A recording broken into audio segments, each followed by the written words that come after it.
This guy never imagined things would turn out like this. He finally reached the age where eating a fruit would unlock his abilities, but fate decided to play the biggest joke on him. He had dreamed of awakening as a swordsman, but his childhood friend beat him to it. And she didn't just awaken as a swordsman, she became an S-rank sword saint. Meanwhile, after eating his fruit, he became a farmer. His skills were basically faster planting and faster harvesting. Right then and there, Light's adventurer dream shattered. He begged the saintess for another fruit, but she told him that everyone in history who ate a second ability fruit died on the spot from the poison. Reina wanted to comfort him. They had promised they'd work together someday, so she suggested they open an orchard together. But the saintess strongly objected, because a sword saint only appears once every 10 years, and must serve the nation. So, under pressure, Reina had no choice but to leave Light behind, and head alone to the holy capital to become an adventurer. From then on, Light worked in his orchard every day. His skills made the fruits grow bigger and sweeter. He always sold them for a good price. Living well wasn't the problem, but deep down,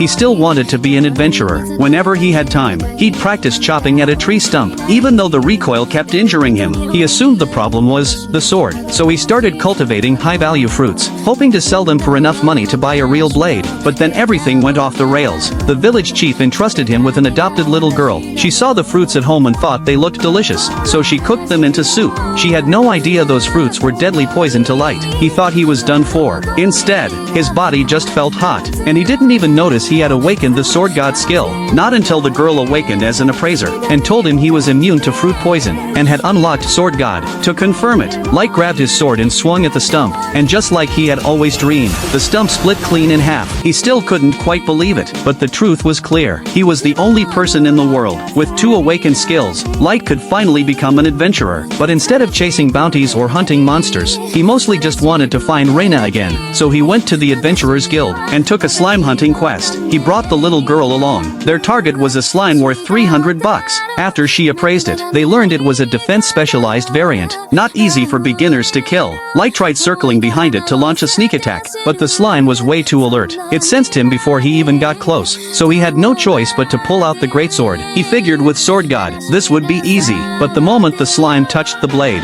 it split clean in half. He had underestimated how powerful Sword God really was. The little girl felt bad at first, but when Light mentioned that slime pieces could be sold for pizza money, she instantly pulled out a tiny knife from who knows where, and started cutting.